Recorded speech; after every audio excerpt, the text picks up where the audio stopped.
सो जय Hind everyone, this is Anshu. कैसे हो आप सभी? आई थिंक सभी ठीक ठाक बढ़िया मस्त हो गए। इंडियन कोस्ट गार्ड का न्यू रिक्रूटमेंट का नोटिफिकेशन आउट हो चुका है। अब यहाँ पे क्या डिस्कस करने वाला हूँ, सिलेक्शन प्रोसेस। तो मुझे ऐसा लगता है कि मोस्टली कैंडिडेट को पता होगा, बट न्यू कैंडिडेट जो मतलब न्यू आई मीन फ्रेशर हैं, जिन्होंने फॉर्म नहीं फिल किया उनके लिए, या फिर कुछ कोई चेंजेस हुए हैं, वो सारी की सारी चीजें यहाँ पे डिस्कस करने वाला हूँ। ठीक है, और आप वीडियो टिल द एंड तक जरूर देखना। कोई भी डाउट आ रहा है रिक्रूटमेंट से रिलेटेड तो आप मुझसे आस्क कर सकते हो। देखो, फॉर्म फिलिंग 4 जनवरी से स्टार्ट होगा। मैं अगेन एंड अगेन आपको बोल रहा हूँ कि आप पेपर की प्रिपरेशन ज्यादा नहीं करोगे चलेगा, ठीक है, क्योंकि नेगेटिव मार्किंग होती है। बट अगर आपको डॉक्यूमेंट्स अच्छे से कंप्लीट नहीं हुआ है तो फिर आप रिजेक्ट करते जाओगे, आपको आउट कर दिया जाएगा। One more important thing, coast guard पे सिलेक्शन लेना मतलब इतना इजी भी नहीं है, क्योंकि इसका जो पेपर होता है बेसिकली जीडी सेक्शन का वो काफी अच्छा होता है। जीडी में अपना फिजिक्स टॉप लेवल का आता है। ऐसा नहीं है कि फिजिक्स काफी इजी है, फिजिक्स का लेवल बहुत अच्छा आता है, तब भी फिर भी जाके तभी इसका कट ऑफ भी काफी अच्छा खासा आ जाता है।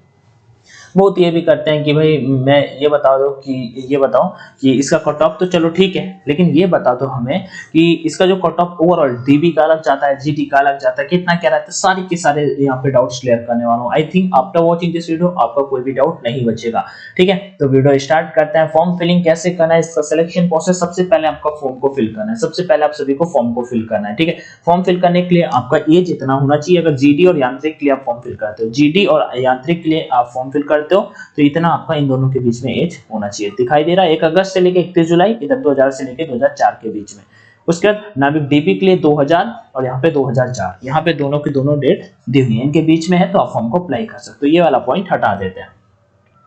अब वैकेंसी की बात कर लेते हैं यहाँ पे। ठीक है, अब वैकेंसी की बात कर लेते हैं। उससे पहले कैंडिडेट का एक और डाउट होता है, भैया इतने नहीं कम पोस्ट हैं, सिलेक्शन होगा कि नहीं होगा? सिंपल सी बात है भाई, अगर आप ये देखोगे कि इतनी कम पोस्ट हैं तो फिर नहीं होगा। ठीक है, आपका पेपर में नेगेटिव मार्किंग नहीं होता है। आप अपनी प्रिपरेशन को बेस्ट रखो, होना या ना होना वो तो फाइनल रिजल्ट पे बताएगा ना कि अभी। ठीक है, आप प्रिपरेशन करोगे, आप एयरफोर्स की करते हो, नेवी की करते हो, उसी बेसिस पे इसका भी पेपर पैटर्न होता है। बस इसका नेवी डबल एक एग्जाम का लेवल का कम से कम आपको फिजिक्स जो आता है वो जीडी के पेपर में आपको देखने को मिल जाता है। तो ओवरऑल वैकेंसी यहाँ पे ये दी हुई है कि किस कैटेगरी के लिए इतनी वैकेंसी होने वाली है। उसके बाद यहाँ पे दो vacancies are tentative and may, हाँ चलो ठीक है, ये चीजें होंगी नहीं। वैकेंसी लिखा हुआ है कि चेंज हो सकते हैं, बट ये ऐसा कुछ होता नहीं है।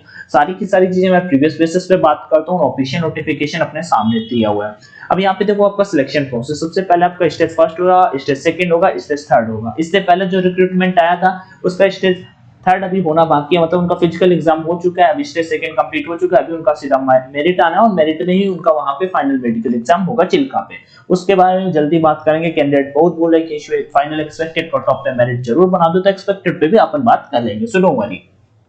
ठीक है, अब यहाँ पे ये आपका डॉक्यूमेंटेशन सिलेक्शन प्रोसेस के बारे में बात किया गया, तो 3 स्टेप पे होगा। चलो अब सबसे पहले जो इंपॉर्टेंट चीजें हैं वो डिस्कस करते हैं कि various stages of CGPT exam are as follows.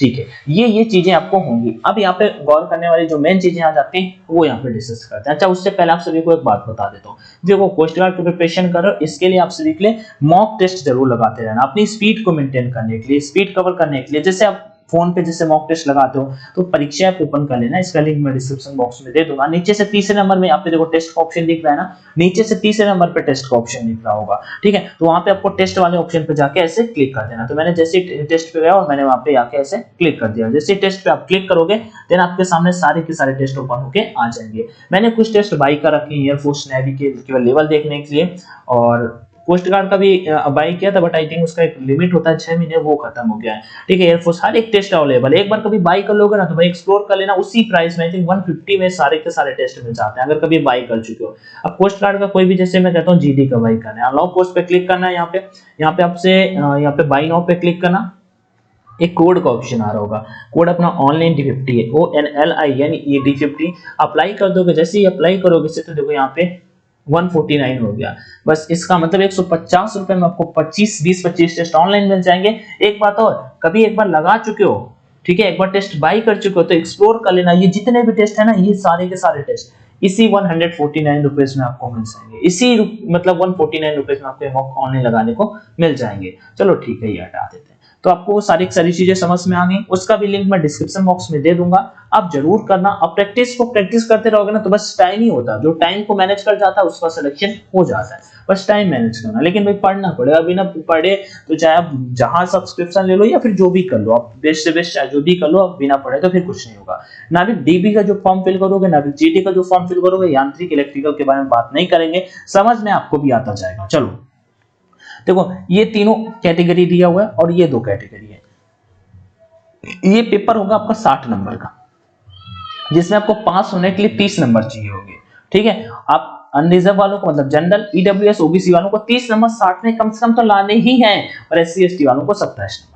ठीक है, उसके बाद अगर आप जीडी का पेपर देते हो, पॉइंट सेकंड यहाँ पर मोस्ट इंपोर्टेंट है, ये वाला पॉइंट मोस्ट इंपोर्टेंट समझना। 30 नंबर आपको चाहिए किसके पेपर में? 30 नंबर चाहिए आपको डीबी के पेपर में। यहाँ पे क्या लिखा हुआ है? Section first and section second, ये भी चीज समझा देता हूँ। बहुतों को यहाँ पे कंफ्यूजन होता है भाई, लेकिन अभी आज समझा देता हूँ आपको, तो फिर बार बार डाउट नहीं आएगा आपका। देखो, सेक्शन फर्स्ट क्या लिखा हुआ है, सेक्शन सेकंड क्या लिखा हुआ है। सेक्शन फर्स्ट क्या है कि आप जो जीडी का फॉर्म फिल करोगे वो आपको डीबी का भी पेपर देना पड़ेगा, और जो जीडी का पेपर तो देना ही पड़ेगा। तो ये पेपर आपका 60 मार्क का होगा और ये पेपर आपका 50 मार्क का होगा, मतलब टोटल ये 60 और प्लस 50 110 मार्क्स, जबकि ऊपर वाला पेपर केवल 60 मार्क्स का ही था।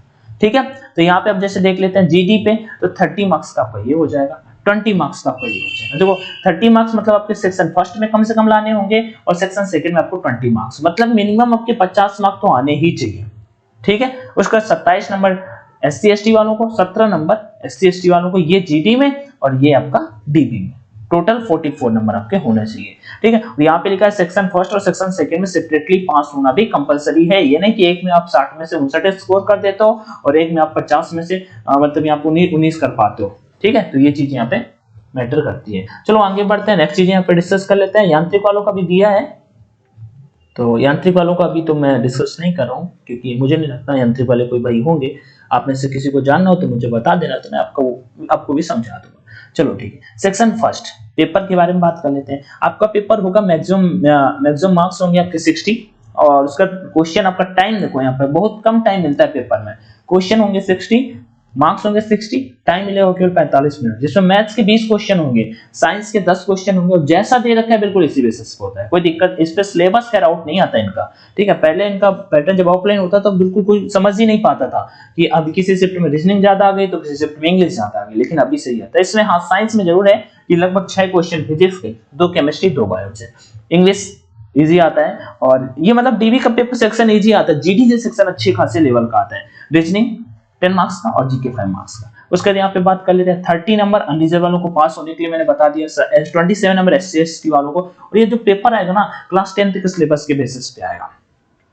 उसका सेक्शन सेकंड आपका होगा 50 मार्क्स का पेपर होगा, टाइम आपके पास 30 मिनट, आप समझ रहे हो, 30 मिनट का आपके पास टाइम होगा, 50 क्वेश्चन आपको करने होंगे, लेवल बिल्कुल अच्छा होगा, और टाइम कितना कम, बस टाइम मैनेज करना सीख जाओ भाई। जो भी टाइम अच्छे से करना मैनेज करना सीख जाते, आते हुए क्वेश्चन नहीं कर पाते कैंडिडेट, क्योंकि टाइम ही नहीं होता। 20 number unreserved, EWS, OBC, 17 SC ST. ठीक है, मार्क्स की बात यहाँ पे की गई है। ठीक है, और ये 12th के बेसिस पे आपका सिलेबस आएगा। नीचे यहाँ पे एससी एसटी वालों के बारे में बात किया गया है, मतलब कि जो ओबीसी वाले हैं, यांत्रिक इलेक्ट्रिकल वाले, उनके बारे में बात किया गया है। ठीक है, अब यहाँ पे कुछ चीजें और भी है वो मैं बता देता हूँ। कैंडिडेट ओल्डर इन हाई, चलो यहाँ पे फर्स्ट आपका पेपर होगा, उसके कुछ दिन विद इन यहाँ पे 30 डेज लिखा है, विद इन 30 डेज आपका रिजल्ट आ जाएगा। रिजल्ट आने के बाद कट ऑफ आएगा, कट ऑफ आपको पास होना चाहिए। ठीक है, कट ऑफ आपको ओवरऑल, मैंने आपको बताया कि दोनों का overall cut off, separate cut off and एक ओवरऑल कट ऑफ आएगा। ठीक है, तो आप बोलोगे तो मैं कट ऑफ का भी वीडियो बना दूंगा कि प्रीवियस लास्ट 2 टाइम्स में पोस्ट कार्ड का इनिशियल कट ऑफ कितना गया, तो उतना कम से कम आपका टारगेट होना चाहिए।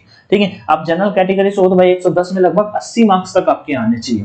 ठीक है, अगर सिलेक्शन लेना है, अब फेंकना है तो 60 नंबर भी पे हो जाएगा, तो ऐसे 60 पे होगा नहीं भाई, ये बात तो क्लियर है, आपको भी समझ में आ रहा होगा कि रिक्रूटमेंट होती है, कंपटीशन होता है, नेगेटिव मार्किंग नहीं होती है, तो ये सारी चीजें यहाँ पे क्लियर बिल्कुल है। आगे बढ़ते हैं, यहाँ पे फर्स्ट सेक्शन कंप्लीट होगा, रिजल्ट आएगा उसी दिन, आपका फिर सेकंड एग्जाम का एडमिट कार्ड तो डाउनलोड नहीं होगा, लेकिन आपका मतलब कुछ ना कुछ आ जाएगा कि आपको बहुत जल्दी पता चल जाएगा कि आपका फिर सेकंड एग्जाम कहाँ पे होगा।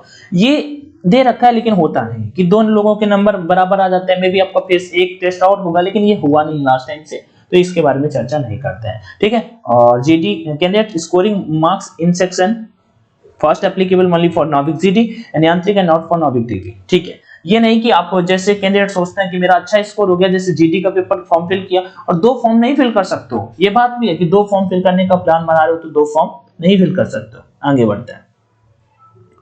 ओके, स्टेज सेकंड के बारे में बात कर लेते हैं।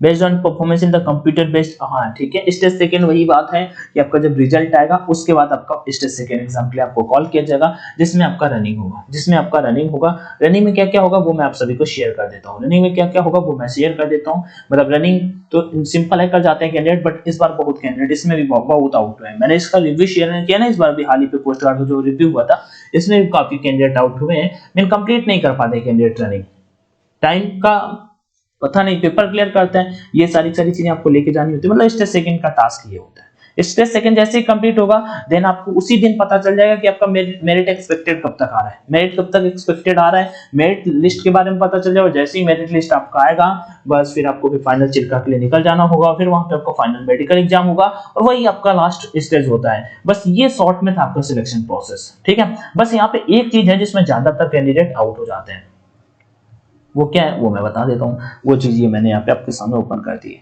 डॉक्यूमेंट्स। मतलब मैं इतना आपको ये नहीं बोलूंगा कि फिजिक्स ज्यादा पढ़ो, मैं पहले ये बोलूंगा भाई डॉक्यूमेंट्स को अच्छे से कंप्लीट करो। मैं अगेन एंड अगेन बोलता रहता हूँ कि आप डॉक्यूमेंट्स में मत आउट हो, क्योंकि बहुत ऐसे भी कैंडिडेट, 1-2 कैंडिडेट से बात हुआ है जो रोने लगे, मतलब बात करते कि भाई वहां पे मतलब अब पूछो ना, मतलब कुछ ऐसा कि भाई वहां पे ऐसा सर से बोलता रहा कि सर मैं ही हूं, अब देख लो, ये मिला लो वो मिला लो, केवल नाम पे, पापा के नाम पे, कि कुछ भी गलत हो गया तो उसमें आपको आउट कर देते हैं वो लोग। यहाँ पे लिखा है कि आपका फोटो 15 दिसंबर से पहले का नहीं लिया होना चाहिए, passport size recent colour photograph वगैरह वगैरह एवरीथिंग। सो बाकी अगर आपका कोई भी डाउट आ रहा हो तो आप मुझे बता देना, तो मैं क्लियर कर दूंगा। और डॉक्यूमेंट से रिलेटेड मैंने वीडियो आप सभी के सामने ऑलमोस्ट बना ही दिया है, मतलब ऑलरेडी बना ही दिया है, तो उसको लेके भी कोई डाउट नहीं होना चाहिए कि डॉक्यूमेंट्स कोई भी चीजें समझ में नहीं आ रही हैं। बस डॉक्यूमेंट्स कंप्लीट कर लोगे, बाकी आपको कोई भी दिक्कत नहीं होगा। बाकी जो भी चीजें समझ में ना आए मुझे कमेंट सेक्शन में बताना, मैं आपके सारे के सारे डाउट्स क्लियर कर दूंगा। अपना टेलीग्राम चैनल ऑनलाइन एजुकेशन के नाम से जो भी नहीं जुड़े हो जुड़ जाना, वहां पे मैं आप बोलोगे जो भी, तो मैं आपको स्टडी मटेरियल प्रोवाइड करने की भी कोशिश करूंगा। बाकी किसी भी टाइप का कुछ भी समस्या तो जरूर बताना। बाकी वीडियो देखने के लिए thank you so much. Video पसंद आया तो लाइक कर देना, नहीं आया तो कोई बात नहीं। जय Hind and all the best.